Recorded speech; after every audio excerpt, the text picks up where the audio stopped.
para que... Vai gravar bem. Sim.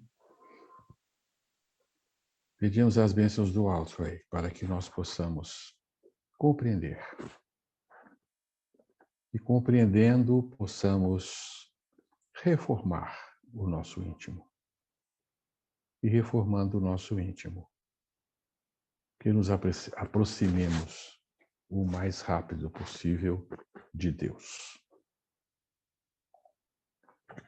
A nossa conversa hoje é de uma grande importância, altíssima importância para o nosso trabalho, porque nós vamos falar da chave para decifrarmos todo o enredo da física quântica, da cosmologia e das descobertas mais recentes da nossa ciência.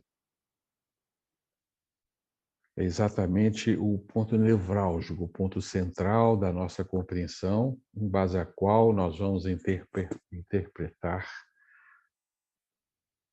todos os fenômenos que permeiam o nosso universo e que até então podemos alcançar, podemos divisar. Portanto, nós vamos falar da alma, da interpretação de Gubbio. Lembram da interpretação de Gubbio? Nós estamos essencialmente traduzindo a ciência moderna, até onde nos é possível, segundo as lentes que o balde nos favorece, olhando por essas lentes fabulosas.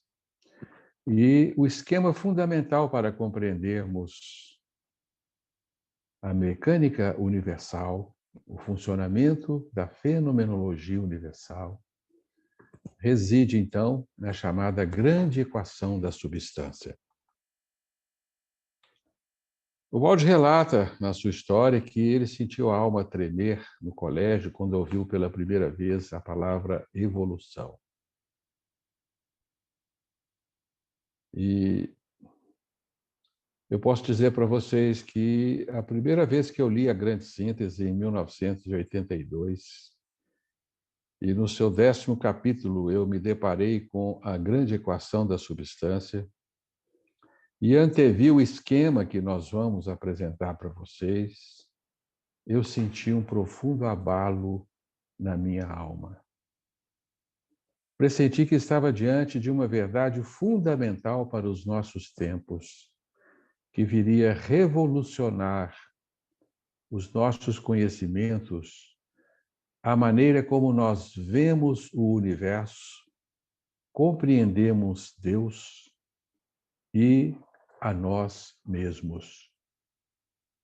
Portanto, eu antevi ali, nessa visão extraordinária de Ubaldi, o esquema fundamental que nos importa conhecer na nossa presente encarnação, para construirmos uma nova visão de mundo e, com ela, edificarmos na Terra uma nova civilização, a civilização do Espírito, que já se anuncia no horizonte, nos albores deste século que vivemos. Portanto, nós... Me perdoe, gente.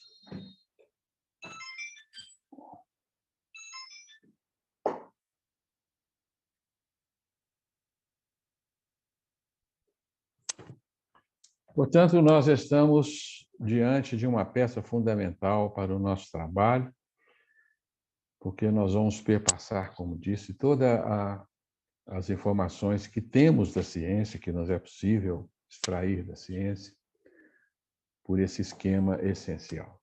Nós estamos no 3º movimento, ou seja, a 3ª parte do nosso trabalho, a física do espírito, que denominamos do monismo substancial e sua coerência. Então, hoje nós vamos falar essencialmente da alma do monismo substancial, chamada grande equação da substância, que nós chamamos também de fórmula monista do universo. Então, nós vamos penetrar na alma do monismo, na essência fundamental do monismo. Vamos recordar com vocês que nós já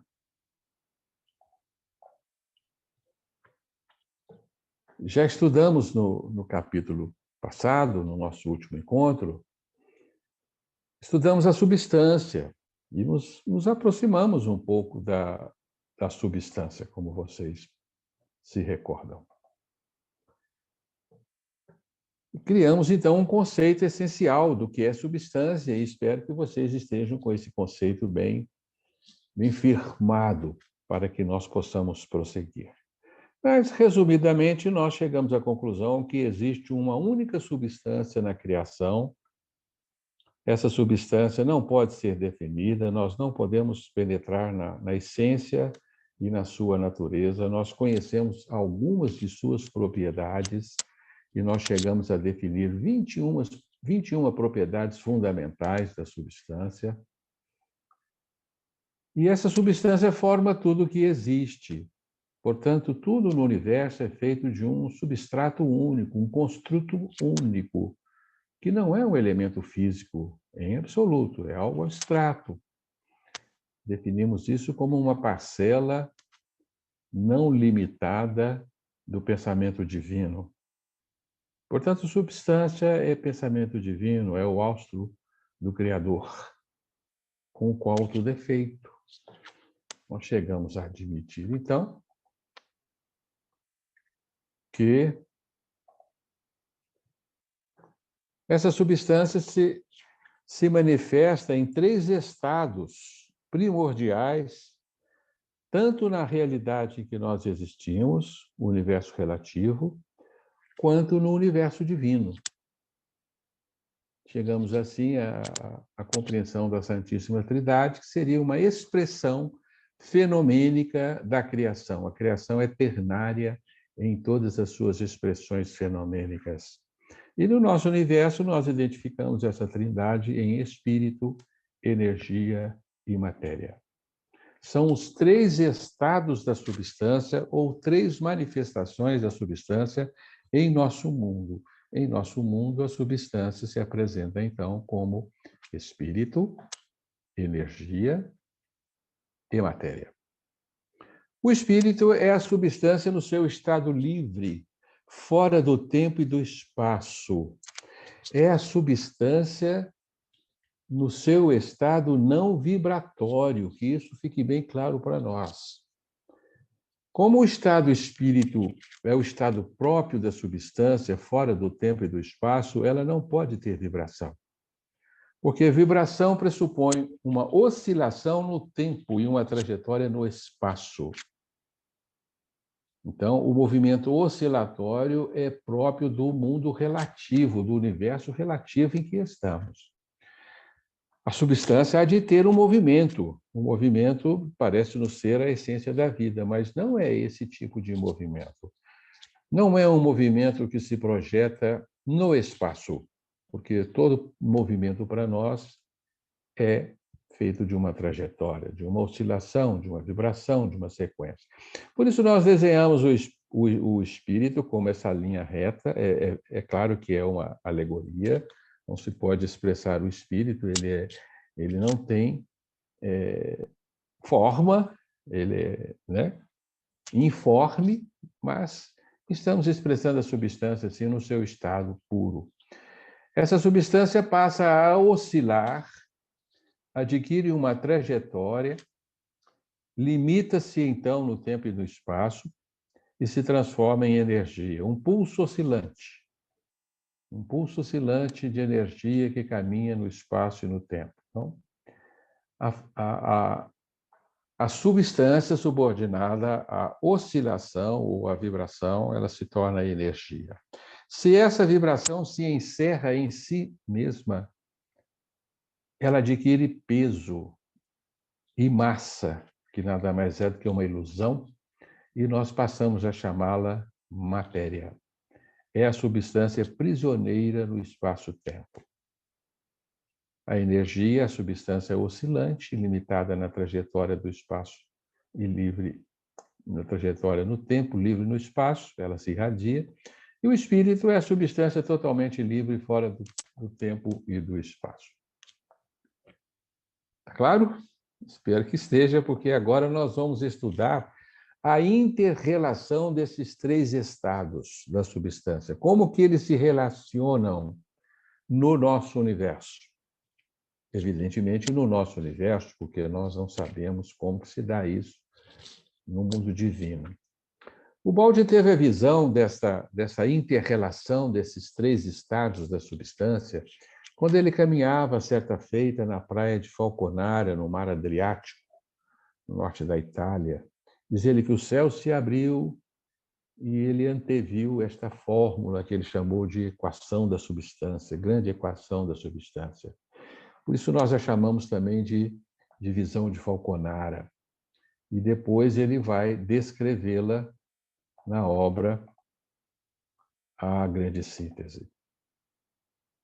Então, aqui estamos diante da famosa grande equação da substância, no seu aspecto esquemático, chamado ciclo da substância ou respiro do universo. E nós vamos, então, estudar com mais detalhes esta constituição do universo, essa fórmula universal.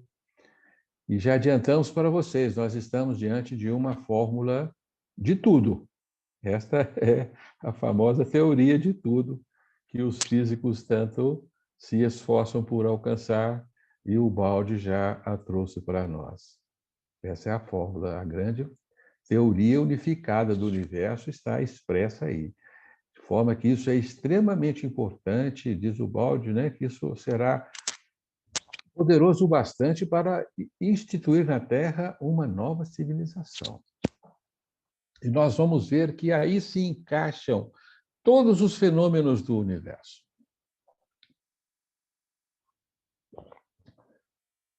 Comecemos. Mergulhemos na grande equação da substância. O Baldi vai simbolizar substância pela letra ômega. A última letra do alfabeto grego tem também o significado do todo. Vai simbolizar espírito por alfa, energia por beta, matéria por gama. Que esteja bem fixado na nossa mente. Alfa, espírito, beta, energia, gama, matéria. Então, ao falarmos alfa, estamos referindo a espírito, beta, a energia, gama, matéria. E diz o Baldi, então, que estes três elementos são expressões de um único substrato, a substância. E esses três elementos se interrelacionam, um dando origem ao outro, um sustentando a existência de outro, formando assim um ciclo em que tudo parte de alfa, do espírito, para depois caminhar para beta, para gama, e de gama retornar a beta, e de beta retornar a alfa. Então, nós temos espírito que se condensa pelo movimento de oscilação, gerando energia, que se condensa mais ainda ao seu estado máximo, gerando matéria. Então, temos a primeira fase do ciclo, alfa, beta, gama. Mas este primeiro semiciclo deve se completar com o segundo, em que a matéria restitui a energia restitui o espírito. Portanto, o alfa caminha para a beta, beta caminha para a gama, e depois gama retorna a beta, beta retorna a alfa. Parece simples, não parece? E, de fato, é simples. Vejam que nós tivemos a intenção de desenhar o ciclo da substância no sentido anti-horário, não no sentido horário, como habitualmente todos fazem. Porque nós entendemos que este é um movimento sinestrógeno, não destrógeno, né? Ou seja, é um movimento que vai contra a ordem divina e não a favor da ordem divina, e vamos entender isso mais adiante. Então, eu acho que é um movimento para a esquerda, não um movimento para a direita. porque foi um contramovimento. Nós vamos ver isso mais tarde. Aliás, o Balde nos fala isso, né? Que é exatamente esse movimento contrário à lei de Deus que gerou esse processo. Então, aí temos a nossa primeira aproximação da fórmula da substância, do respiro do universo. Respiro por quê? Porque numa primeira fase, é como se o universo expirasse. A partir de alfa, o expiro vai para beta e termina em gama. Depois nós temos a inspiração do universo, e que faz com que esse elemento retorne à sua fonte. Então, o universo expira e o universo inspira, fazendo com que gama retorne a beta, beta retorne a alfa. Essa é a respiração do todo. É a sístole e a diástole do todo. Sístole e diástole, né? Para quem não sabe, são os movimentos do coração, né? É o coração que se aperta e o coração que se dilata, né? A sístole, a diástole, né? E o pulmão também faz esse movimento. Ele, né, se aperta e dilata, né? Dilata para expandir o ar, aperta, né? Para comprimi-lo, devolvê-lo. Portanto, o universo pulsa nesses dois movimentos essenciais. Portanto, nós temos de início a compreensão de que há dois movimentos essenciais no universo, muito bem determinados pela fórmula da substância. Nós temos um primeiro movimento de condensação, que chamamos involução, e um segundo movimento de descondensação, que chamamos evolução ou expansão. Portanto, o nosso universo está feito de dois movimentos prototípicos, duas forças prototípicas. Essas forças são essenciais e fazem a manutenção do universo e constituem todos os fenômenos. Todos os fenômenos, absolutamente todos, são feitos de forças contrativas e forças expansivas. E essas duas forças se equilibram na intimidade de todo fenômeno. Portanto, temos aí uma primeira grande lição da fórmula da substância. Vemos aí, essencialmente, o dualismo universal, onde nós enxergamos, então, duas metades que se complementam. Duas forças que se combinam para produzir a nossa realidade. Forças contrativas e forças expansivas. Um carvalho se contrai numa semente, para depois, no seio da terra, a semente explodir e expandir novamente num novo carvalho. Este é o movimento.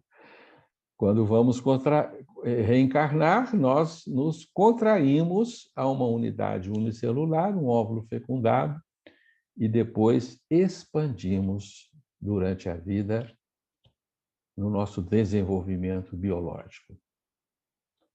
E essas forças vão se alternar. Chega no instante em que a expansão cessa para dar lugar à nova contração. E assim sucessivamente, gerando o quê? Ciclos de expansões, de contrações e de expansões, como uma onda do mar, que se eleva, desce, eleva, como a própria onda, que se faz de uma cripta e uma depressão, uma cripta e uma depressão, que é a própria onda, é a oscilação da alternância desses dois pulsos, o pulso de expansão, o pulso de contração. Como que o nosso universo nasceu? Nosso universo nasceu, diz a ciência, da explosão de uma pepita, de uma sementinha de mostarda, que não tinha tamanho, mas tinha dimensão, tinha densidade infinita e dimensão nula. E esse pontinho explodiu, bum, para gerar o nosso universo. E nós estamos em meio a essa explosão, famosa teoria do Big Bang. É admissível que antes houve uma contração. Forças poderosas se contraíram, se embatumaram neste ponto chamado de singularidade, e este ponto, atingindo o seu máximo nível de condensação permitida pela lei, reverberou, reconstituiu as suas forças internas e explodiu. Então, nós vemos no próprio nascimento do nosso universo a forma da substância.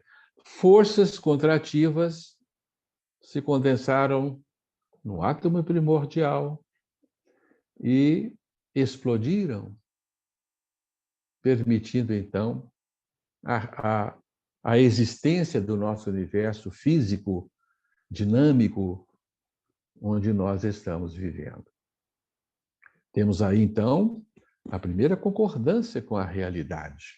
Como que nasce uma estrela? Exatamente da mesma forma, por contrações de forças gravitacionais que embatumam nuvens de hidrogênio e depois elas explodem em radiações eletromagnéticas e outras, né, radiações caloríficas. É uma irradiação de algo que condensou, continua condensando e continua se expandindo, né? As estrelas, ao efetuarem a nucleossíntese, que é uma condensação, uma fusão de hidrogênios, ela explode em forma de energia, libera energias deste processo. Então, a estrela faz esse movimento de contração, de expansão, até o dia que ela tem a sua máxima explosão, né? Explosão de supernova, seguida depois de novas contrações. Então, é evidente a existência dessas duas forças no nosso universo. Basta olharmos a água, né? Que na chuva ela se condensa, se precipita na Terra, depois se evapora, fechando o ciclo de contração e expansão. É o inverno que se contrai, é a primavera em que a vida explode na sua exuberância. Temos também a contração, a expansão. É o nascimento de qualquer vida, que é uma fabulosa expansão biológica, que se segue depois de uma contração, a degeneração e a morte, para dar sequência a novos movimentos, porque esse movimento é incessante. O ser expande numa outra realidade, para novamente contrair, se precipitar-se nessa realidade, para aqui expandir e novamente contrair. Esta é a dança do universo. O universo contrai, o universo expande. Só que nós vamos ver, né, um pouco mais adiante, que há um ligeiro predomínio da expansão sobre a contração, porque senão não haveria evolução. E assim, há um paulatino ganho expansionista no nosso universo, que resulta, então, na predominância das forças evolutivas sobre as forças contrativas. Isso traduz também a realidade das destruições e reconstruções que fazem o nosso universo. O nosso universo é feito de destruições e construções, ou reconstruções. Então, nós funcionamos qual um castelo de areia, né, na praia, que a onda do tempo vem e derruba, e você levanta de novo, e é derrubada de novo. Então, nós assim estamos progredindo, subordinados a forças contrativas, que são forças, por vezes, destrutivas da forma, e que embatumam a energia, concentram a energia, e depois as forças expansivas, que são forças construtivas. Essa é a primeira grande lição que nós tiramos da fórmula da substância, onde nós identificamos dois movimentos essenciais, um movimento de criação e um movimento de evolução. O movimento de evolução é o movimento gama, beta, alfa. O movimento de criação do universo é o movimento alfa, beta, gama, que já aconteceu. As forças contrativas que se precipitaram para formar o nosso universo, e agora estamos num movimento de expansão, num movimento de evolução. Então, enxergamos nessa fórmula aparentemente simples a criação e a evolução. e fazemos uma síntese fabulosa. Nós juntamos as filosofias criacionistas, as teologias criacionistas, com as filosofias evolucionistas, e as duas estão corretas, as duas falam de uma mesma verdade. Então, nós juntamos aí, digamos, o catolicismo com o espiritismo, juntamos a gênese mosaica com a evolução das almas, com a evolução darwiniana, juntamos os dois, porque, de um lado, um é apenas um lado que se completa com o outro lado. O Baldi escreveu para nós um livro para falar desses dois movimentos. O movimento da matéria ao espírito, que é o movimento gama, beta, alfa, está na grande síntese, que é a grande viagem do ser, do seio do átomo, às altitudes divinas, ao espírito puro. E escreveu para nós seu 10º livro, Deus e o Universo, para nos falar do primeiro movimento, que dá origem ao segundo, o movimento de contração, de fuga da realidade divina, que ele chamou de queda do espírito. Então, o movimento alfa, beta, gama, nós chamamos de queda espiritual. Isso também deve ficar bastante claro para nós. E o movimento gama, beta, alfa é um movimento de evolução, é um movimento de retorno ao seio de origem, ao plano de origem, que é o plano alfa, que é o plano do espírito. Então, aí, novamente, nós temos a conjugação desses dois movimentos essenciais, perfeitamente definidos nessas duas obras de Ubaldi. E nós vemos, então, nitidamente neste esquema, a existência de dois reinos, dois universos. O universo do anjo e o universo do átomo. Todos nós já aprendemos, isso está na questão 540 do Livro dos Espíritos, que estamos caminhando do átomo ao anjo. O arcanjo começou por ser átomo. Veja que interessante essa questão de dizer que o arcanjo começou por ser átomo.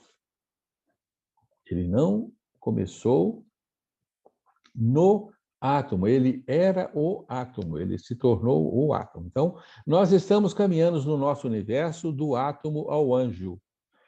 Isso, de alguma forma, é aceitado por todos os estudiosos do espírito na nossa atualidade. Os espiritualistas, de modo geral, aceitam, né? Os estudiosos do espiritismo, da teosofia, que nós estamos caminhando da matéria bruta às vicissitudes divinas. Mas agora, com o Baldi, nós entendemos que necessariamente precisamos do movimento complementar, do anjo ao átomo. Se o anjo começou por ser átomo aqui no nosso universo, ele assim não foi criado.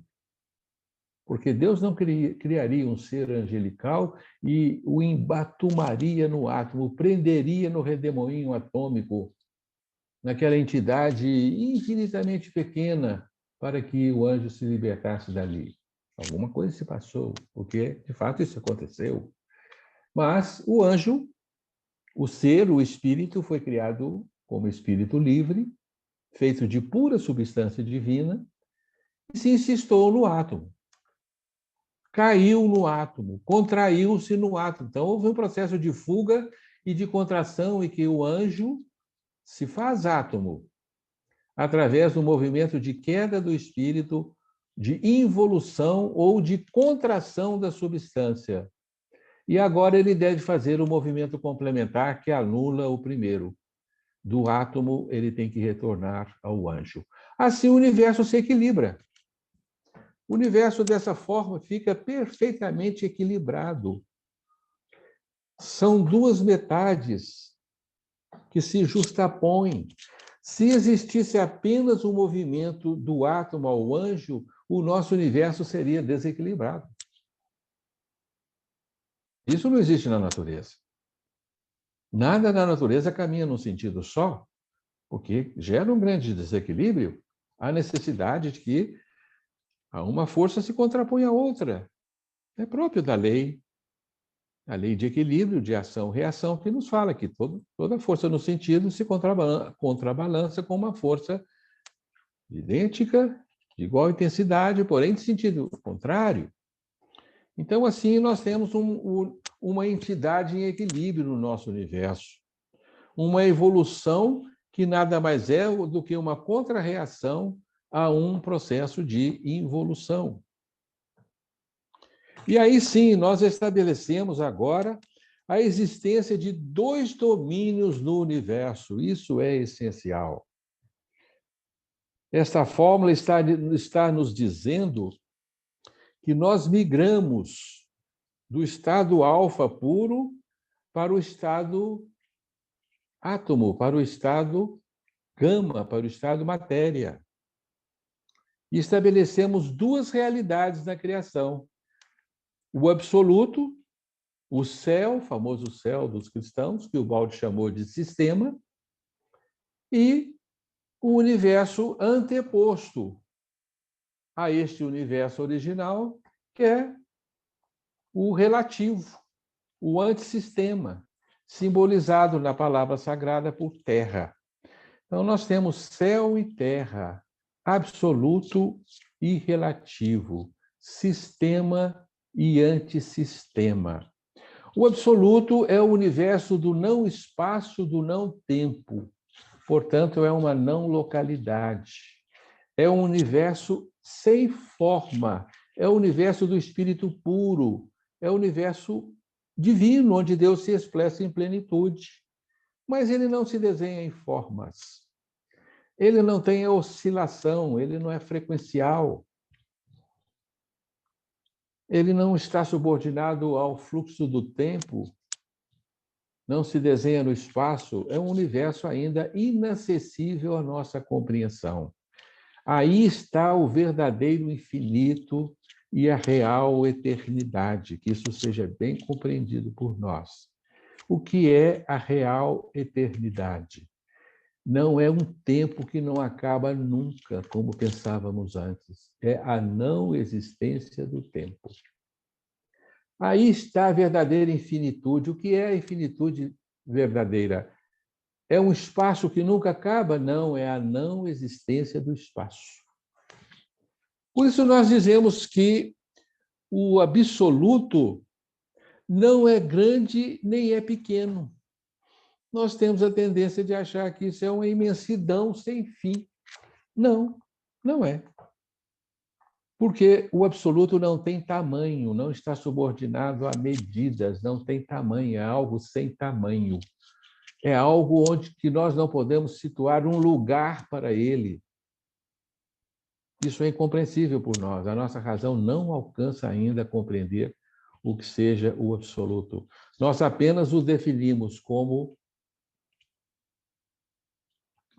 a eternidade, a não existência do tempo, o infinito, a não existência do espaço, a perfeição absoluta e o estado não vibracional.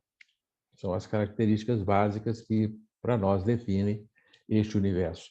O nosso universo, o relativo, a Terra, o antissistema, é o universo do espaço-tempo, onde nós estamos evoluindo, onde nós estamos aparentemente fixados na nossa atualidade.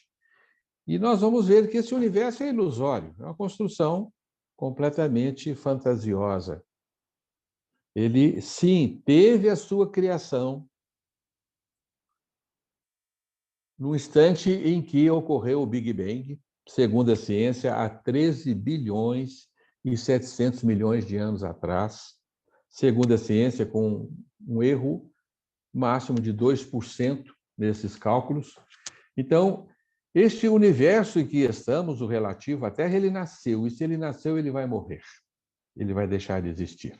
Então, esse ciclo que nós estamos vendo da substância é um ciclo provisório que aconteceu após a retirada do espírito do absoluto e desaparecerá com o retorno do espírito ao absoluto. Por isso diz o Baldi que não restará neste universo um átomo sequer. ele será totalmente absorvido pelo absoluto. Portanto, nós estamos aí assistindo a um processo de retorno. Todo o nosso universo fenomênico, com todos os seus seres, com todos os seus fantastilhões de átomos, tudo está retornando para o estado absoluto, para o universo das origens. Então, veja que interessante que, nesse esquema, nós explicamos tudo que existe na nossa realidade. Vemos, então, na seta vermelha da contração, da fuga do universo divino, o fenômeno chamado queda. E, na seta verde, do átomo ao anjo, do relativo ao absoluto, o movimento de salvação. Então, para nós, agora, evolução é salvação. Para nós, agora, criação do universo físico é queda do espírito. É claro que vocês estão se perguntando por que ocorreu essa queda e querem se precipitar a compreender este fenômeno, que, de fato, é um fenômeno essencial para a nossa compreensão da nossa realidade. Mas nós não vamos abordar isso nesse instante. Mais adiante, nós sim voltaremos a falar com mais detalhes desse fenômeno essencial. Mas esse esquema, para nós, é o esquema fundamental. Nós vamos julgar aí dentro física quântica e nova cosmologia. Vamos julgar dentro desse esquema. Então, esse esquema, grande equação da substância, que no nosso trabalho nós resumimos por GES, grande equação da substância. Então, este é o nosso modelo fundamental, este é a chave da interpretação de Gubbio. Que fique bem claro, ele é simples, é extremamente simples. E, numa rápida visão, você percebe a existência de tudo. Aí nós temos a trindade do universo também, temos a dualidade, né, nas duas faces que se somam, e temos a trindade também, alfa, beta, gama, os três elementos que se compõem o universo. Está aí, ó. A trindade, a dualidade e a unidade, isso tudo é um todo. Nós não podemos separar nenhum elemento vive fora deste contexto. Nada existe dentro dessa realidade, nada foge desta fórmula, tudo está inserido nela. Então, aí nós temos uma unidade.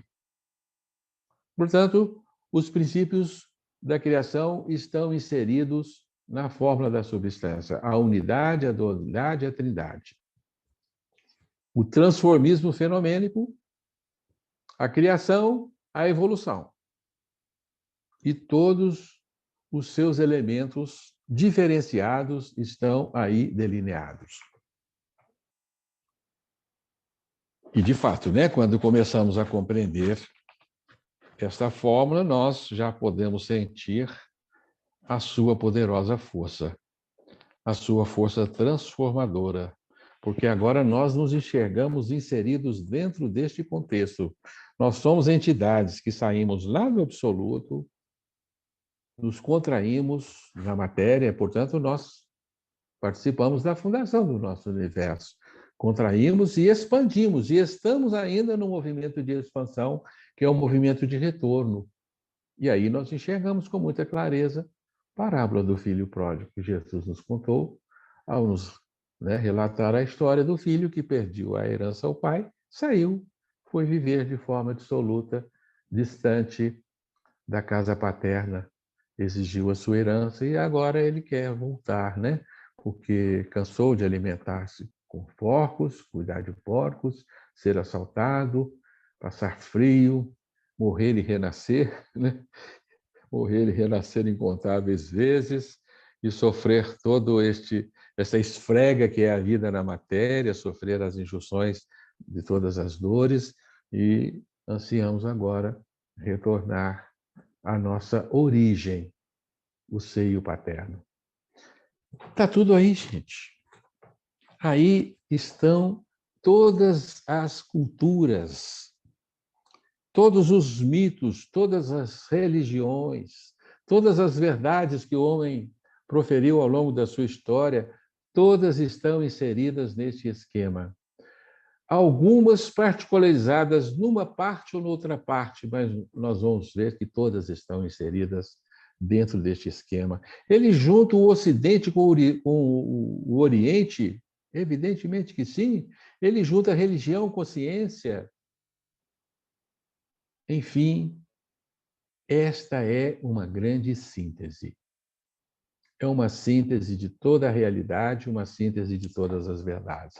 Se vocês ainda não estão convencidos disso, à medida que nós avançarmos no nosso estudo, nós estaremos sempre chamando a atenção para esta fórmula fundamental, observando aí, perfeitamente delineado, todos os fenômenos que nós percorreremos no nosso trabalho. O Balde ainda expressou a grande equação da substância de duas maneiras, de três outras formas, né? Que não são essencialmente importantes, mas citemos aí para vocês, né? A fórmula estática, em que ômega, substância, em todo instante ela é igual a alfa, beta e gama. A fórmula dinâmica, em que ômega se desdobra em alfa, beta e gama e novamente se reúne a seu estado substancial pura. E a fórmula unitária, que congrega numa unidade indissolúvel, numa consubstanciação, o estado alfa, beta, gama.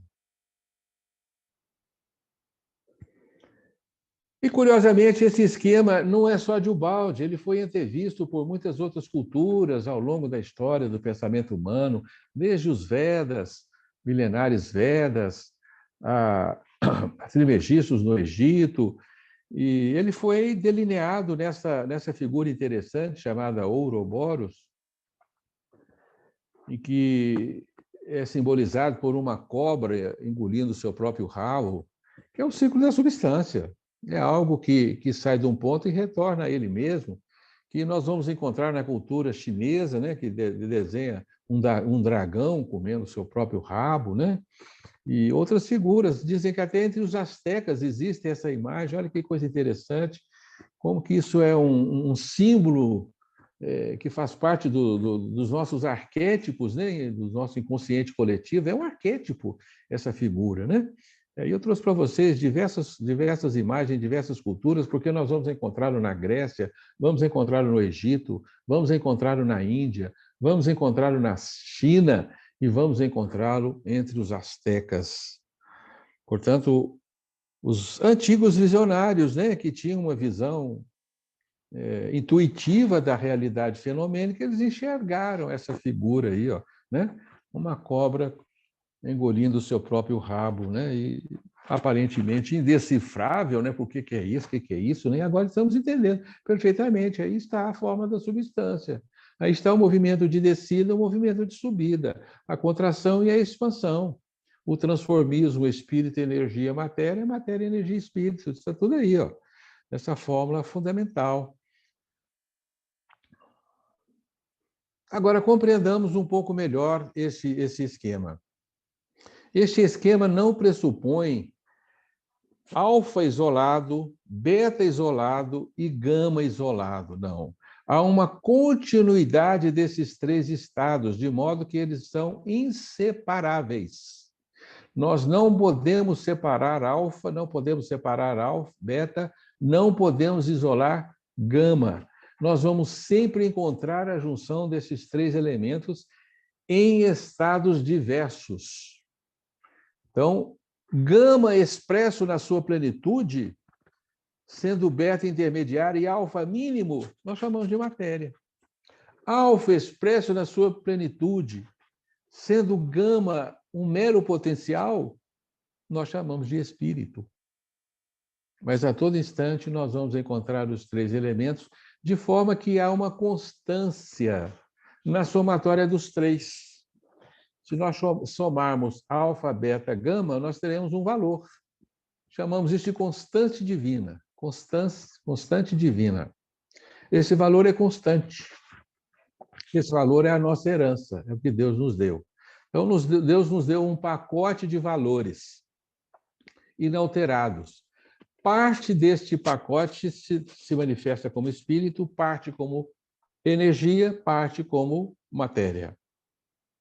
Só que no processo de queda, houve uma contração deste potencial, de forma que neste anel aqui de alfa, nós estamos vendo aqui, não sei se vocês estão vendo o cursor, o anel de alfa, que é este anel aqui, ele se contrai ao ponto mínimo.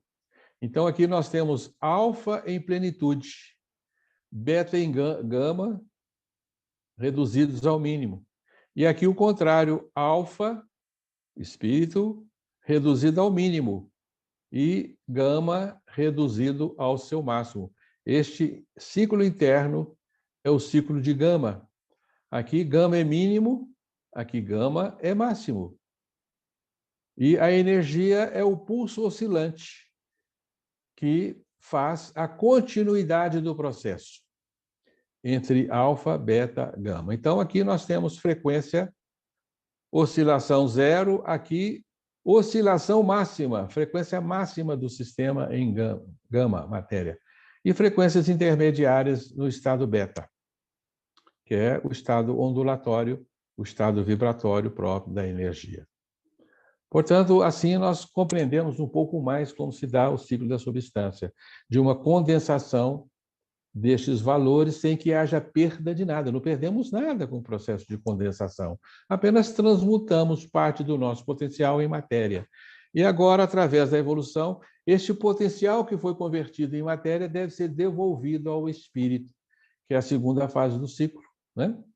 Nesta fase aqui, nós estamos convertendo todo o potencial que se desdobrou em matéria e energia, estamos restituindo ele ao estado de espírito. Então, essa foi a intenção que nós fizemos desse esquema, para que a gente possa compreender a inter-relação entre os três elementos e a não existência desses elementos de forma isolada. E temos aqui também, com muita clareza, percebemos aqui o denominador comum entre alfa, beta e gama. Qual é o denominador comum entre alfa, beta e gama? É o movimento. O movimento é o elemento que interliga alfa, beta, gama.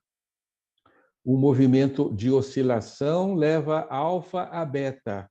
A intensificação deste movimento e o seu fechamento em si mesmo leva ao estado gama, matéria. Repitamos, né? Vamos repetir. Ó. O movimento de oscilação leva o estado alfa ao estado beta. A intensificação deste movimento leva ao estado gama, matéria. E o contrário, né? A destituição ou a libertação deste movimento reconduz o nosso inteiro potencial ao estado alfa. Muito bem, então nós temos nesse desenho da fórmula da substância, nós vamos compreender, um minuto só, que aparentemente nós mudamos um pouco a ordem aqui da nossa apresentação, mas nós vamos perceber o seguinte, que esse movimento de contração e de expansão, esse movimento vai se reverberar sobre si mesmo. Ele vai continuar sempre em expansões, novas contrações, novas expansões, novas contrações, e nessa reverberação, este movimento vai desenhar uma figura, que é a espiral da evolução, porque ele vai gerar uma espiral. Como os movimentos de contração não se dão no mesmo ponto, há sempre um ganho, há sempre uma dilatação. Essa dilatação fará, então, com que o movimento se transforme numa espiral. Então, a fórmula da substância dá origem a uma espiral, que é a espiral de que se constitui o nosso universo. O nosso universo, então, é feito de um movimento prototípico que consiste numa esfera espiralada que pulsa em contrações e dilatações. Só que a dilatação sempre prepondera sobre a contração Então, essa espiral pulsátil está paulatinamente crescendo, se desenvolvendo, se dilatando. E este movimento é feito de uma forma interessante, em que a contração percorre 2 degraus na descida e 3 degraus na subida. Contrai novamente 2 degraus na descida e sobe mais 3 degraus na subida. Então, ela estará sempre ganhando um degrau. Portanto, é uma espiral pulsátil de dilatação contínua, embora na sua intimidade feitas de contrações e expansões. Contrações e expansões. Este movimento dá origem a uma trajetória típica, que o Bald chama de trajetória típica dos movimentos fenomênicos. Então, este é o nosso caminho natural. Nós percorremos esta estrada na nossa evolução. O universo percorre esta estrada. Esta estrada está desenhada em todas as manifestações fenomênicas do nosso universo. Tudo, absolutamente tudo, caminha de forma espiralada, em espirais pulsáteis de contrações e de expansões. Não há nada que não faça esse movimento. A simples condensação da água e a sua evaporação, nós enxergamos este movimento, porque esse movimento gera ciclos de emborcaduras e expansões. Portanto, é exatamente essa trajetória que se responsabiliza pela existência de todos os ciclos que existem na natureza. Mas nós enxergamos este movimento em muitos outros fenômenos. Trouxemos aqui alguns exemplos para vocês. Temos ali no primeiro ali a água evadindo-se pelo ralo. Como é que a água vai pelo ralo? A trajetória típica dos movimentos fenomênicos, né? Aqui embaixo nós temos as correntes marítimas, que são movimentos espiralados. Então, as correntes marítimas fazem esses movimentos espiralados, desenhando a trajetória típica, oriunda do ciclo da substância.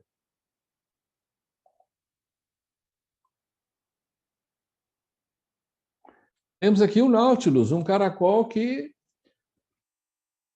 copiou exatamente o ciclo da substância e criou até uma fórmula matemática para expressá-la, né? O Nautilus, né? Ele tem aí a espiral expressa na famosa proporção áurea e desenha para nós essa espiral belíssima, né? Uma espiral matemática, né? Extremamente harmônica, né? Parabéns, seu Nautilus, né? Parabenizamos o nosso Nautilus, né? Abaixo nós temos a hélice do DNA numa fotografia de raio-x, mostrando então a sua configuração helicoidal, né? Uma tira espiralada. Ali em verde nós temos uma câmara de Wilson, onde foram projetados os elétrons em trajetórias livres e as trajetórias dos elétrons formam redemoinhos, formam espirais, formam vórtices, porque ele também obedece à trajetória típica dos movimentos fenomênicos. Aqui nós temos o furacão Helena, fotografado por um satélite. Olha só que espiral maravilhosa, embora tormentosa e destrutiva no seu movimento, né? Incidiu ali sobre a Flórida e a América Central, esse furacão, alguns anos atrás, furacão Helena, né? É uma espiral constituída de forças que obedecem à trajetória típica dos movimentos fenomênicos. E olha aí não a nossa galáxia, né? Essa não é a nossa galáxia, né? Mas é tal e qual a nossa galáxia. Toda a galáxia são, a sua grande parte, espiraladas, né? A não sei aquelas galáxias que são deformadas por proximidades, né, de outras galáxias ou de buracos negros, mas ela copia fielmente a trajetória típica dos movimentos fenomênicos, né? E onde mais podemos enxergar essa trajetória? E certa feita nós estávamos meditando sobre isso e nos deparamos com algo extraordinário que me fez ficar rindo sozinho. Esse dia eu dei belas gargalhadas sozinha, minha querida esposa não estava presente, senão ia achar que eu estava louco, né? Mas foi um dia que eu olhei para a minha polpa digital e enxerguei a trajetória típica dos movimentos filomênicos impresso nas pontas dos meus dedos. Eu levei um susto danado. Falei, Jesus Cristo, olha aqui. Olha só a trajetória típica aqui nos meus dedos. Olha a fórmula da substância aqui, ó. Se eu esquecer, é só olhar para minhas polpas digitais que desenham a espiral. Mas no nosso corpo ela está presente em outros lugares. Ela aí no cucuruto da cabeça, né? Não é isso? Olha que bacana, nós temos a galáxia aí, ó. Trazemos as galáxias nos nossos dedos, é fantástico isso. As mesmas forças que formam uma galáxia nos compõem, né? São as mesmas, exatamente as mesmas, né? É um menino galáxia aí, que bacana, né? Olha só que vórtice aqui, galáctico, né? Que o desenha e que lhe dá uma configuração espiralada, né? Que bacana, não é verdade? Né? Isso aí é o quê? É um mapa das linhas de força da nossa pele. E para todo lado nós vamos enxergar espirais, espirais, espirais, né? Que coisa interessante. Olha uma perfeita aqui, ó. Uma galáxia perfeita desenhada aqui, ó. O cirurgião plástico, quando vai cortar a pele, ele precisa conhecer esse desenho para não contrariar essas linhas de forças e fazer o seu corte no mesmo sentido delas, né? Que bacana, né? Olha só, as forças em redemoinhos, né? Galácticos, né? Nos compondo. São reflexos das nossas energias. As energias que nos compõem são assim. Os chakras são são verdadeiros espirais, né? São desenhados assim pelos videntes, né? A nossa psicosfera, a nossa aura, desenhada aqui dessa linha espiralada, né? Nós irradiamos uma psicosfera ao nosso redor em forma de espiral. Então, nós somos verdadeiras galáxias ambulantes, né? É extraordinário isso, é realmente fantástico. Eu fico impressionadíssimo com isso, né? E a evolução? Ah, claro que a evolução é a imensa espiral, a evolução desenhada aí na sua forma espiralada, desde o Big Bang, desde o começo do universo, né? Uma espiral que vem se desdobrando e se dilatando paulatinamente, né? E nós estamos caminhando por essa grande espiral evolutiva, com suas volutas, os seus ciclos, os seus ir e vir. Claro, isso faz parte da evolução, o ir e vir. A evolução não é uma trajetória retilínea em absoluta, é uma senoide. A evolução é feita de subidas e descidas, de expansões e contrações. Olha as civilizações. Todas do passado nasceram, cresceram, decaíram, extinguiram para dar início a novos movimentos. Os povos evoluem assim, nós evoluímos assim, o universo evolui assim, tudo evolui assim, em obediência à trajetória típica dos movimentos fenomênicos. Bem, então, se essa é a imagem prototípica de todos os fenômenos que existem na nossa realidade, nós estamos absolutamente seguros de que o nosso universo, se pudéssemos olhá-lo à distância, nós o enxergaríamos como uma imensa espiral. O nosso universo, embora a ciência não tenha chegado a essa conclusão ainda, mas nós podemos dizer que é uma imensa espiral vorticosa, num intenso movimento rotatório, e nós não damos conta disso. O nosso universo é um funil giratório, e nós ocupamos um desses braços. Né? São os braços de espaço-tempo que se alongam, estão se dilatando, se contorcendo-se, né? Gerando um universo contorcido pelos seus movimentos espiralados. Então, aqui está outro desdobramento, né, do ciclo da substância, onde nós vemos que o ciclo da substância, então, ele se abre, ele não é fechado, né? E ele se desdobra em ciclos que se conjugam, fazendo, então, o movimento da evolução, né? Alfa, beta, gama, beta, alfa, alfa retrocede a beta, volta a gama, vai a mais x, volta a beta, vai a mais x, vai a mais y, volta a mais x, e assim sucessivamente, né? Este é o movimento. Esse é um gráfico da grande síntese, desenhado por Baldi, que nós copiamos aí, mostrando, então, o desdobramento dessas circunvoluções da espiral que vão se abrindo, formando, então, o movimento espiralado, né? Que no seu conjunto é uma imensa espiral, mas ele se desdobra do tempo e se distende, então. Por isso, tudo no nosso universo é feito assim. E aí, no outro desenho, né, embora no sentido inverso, temos também a evolução partindo lá de cima, né, da espiral intensamente contraída, e ela vai se abrindo. E esse é um desenho feito pela nossa ciência, né, não é um desenho de Ubaldi, mostrando esta mesma realidade. Portanto, nós podemos dizer que este é um movimento típico do universo. Nós estamos subindo por um funil. A evolução é um funil que parte de um ponto constrangido e está se abrindo. E nós estamos caminhando por esse edifício evolutivo. O edifício da evolução, então, é um funil, né, invertido, né? Um funil que se entreabre e vai se dilatando, né? Pois bem, então nós estamos subindo por esse imenso funil, esse funil vorticoso, né? Feito então pela espiral, produzida pela grande equação da substância. E qual é a maneira mais fácil de subir por este funil? Imaginemos-nos nós diante de uma grande subida, um grande morro de bicicleta. O ciclista sabe como é que ele deve subir por este morro. Se ele for bobo, ele vai em linha reta. Em linha reta ele não vai longe, não. Ele vai estafar, vai ficar cansado, vai parar, vai desistir. Como é que ele faz? Ele vai fazendo um zigue-zague, né? Vai para cá, vai para lá, vai para cá, vai para lá.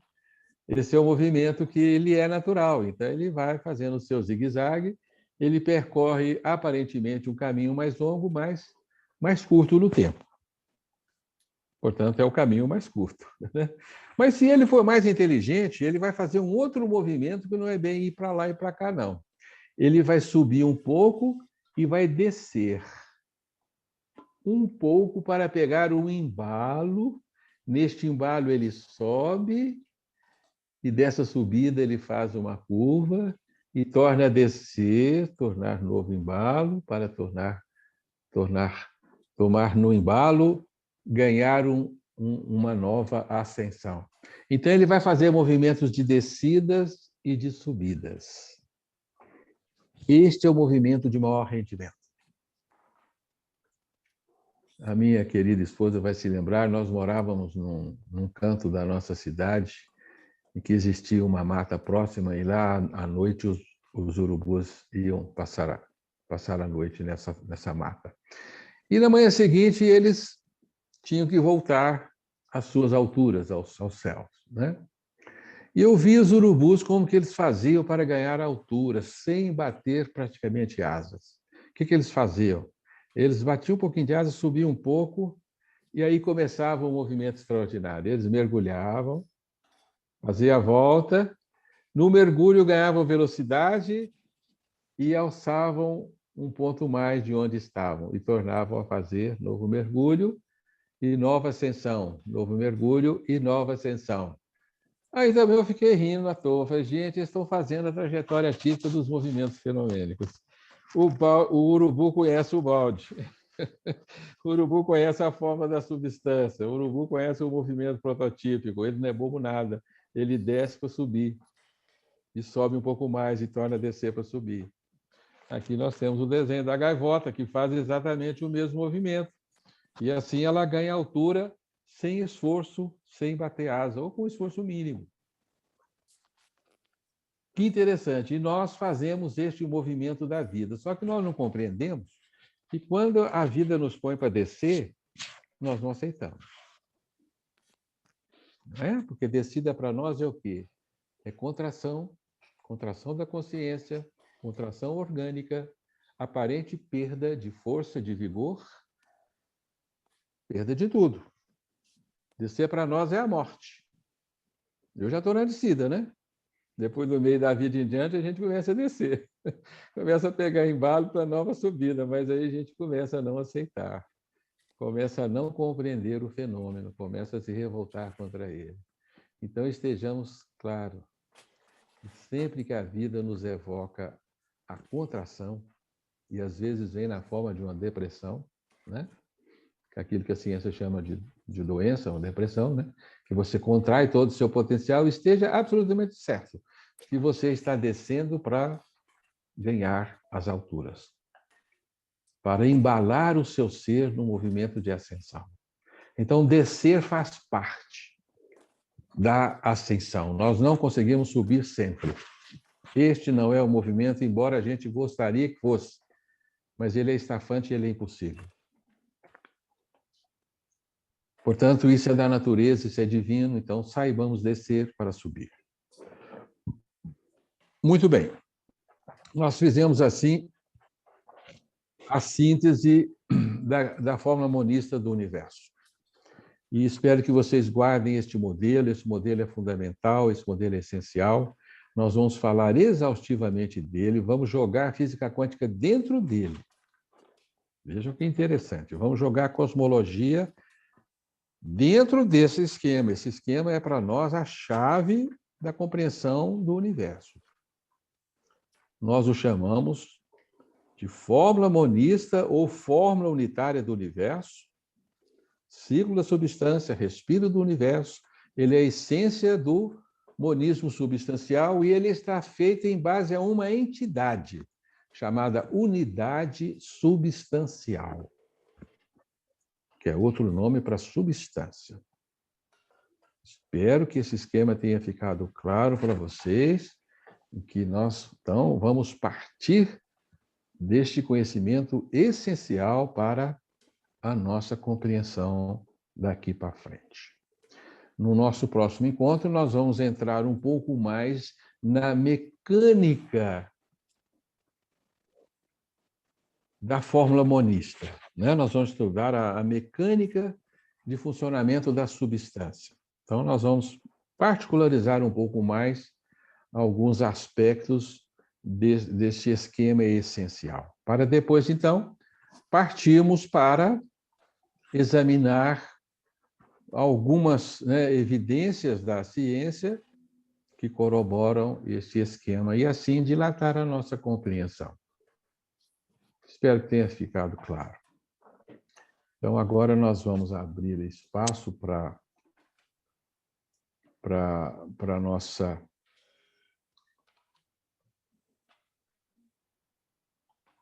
Vamos fechar aqui, né?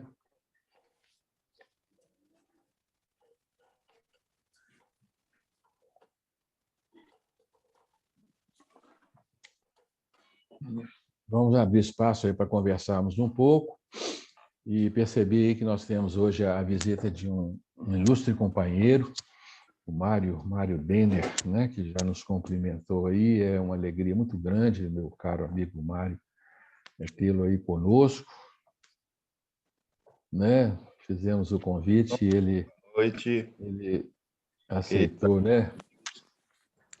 Muito agradecido pelo convite e muito feliz por essa maravilha de exposição, Gilson. Que didatismo. Muito obrigado, Mário. Muito obrigado, Mário. A complexidade da obra, de uma obra como a Grande Síntese, em palavras tão objetivas, simples, de modelos. Que maravilha, que maravilha. Que alegria estar aqui. Obrigado, viu, por você ter aceitado o nosso convite. O Mário está fazendo um trabalho de divulgação da Grande Síntese, ele é um cineasta, e estamos aí ansiosos por conhecer o seu trabalho, que está ainda em gestação, né, Mário? Sim. E com certeza vai nos ajudar bastante. Ele é muito estudioso, está estudando bastante, né, Mário?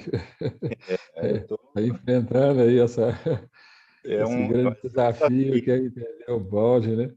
É um desafio, mas quero contribuir para deixar um audiovisual aí para quem estiver iniciando, quiser estudar, começar a estudar o balde, né? Porque o livro é um início muito duro, né? Para quem pretende conhecer o balde, a grande síntese na obra, né? É um verdadeiro filtro, ele filtra. As pessoas com quem eu convivo aqui na casa de recuperação em Botafogo, né? Nosso querido irmão Júlio Damasceno, que nos introduziu na obra de Pietro Baldi, em diversos cursos. A gente rala, né? Ficamos aqui quebrando linha por linha, parágrafo, página por página. O estudo do Júlio era assim com a gente, página por página, aqui ele digerindo com a gente tudo. Nosso fantástico Júlio, né? O Júlio Damasceno, para nós é uma criatura maravilhosa. Nos ajudou muito, né, a dar esses passos aí no balde, né? Muito, muito. Devo tudo a ele, devemos tudo a ele aqui no Rio, na nossa casa.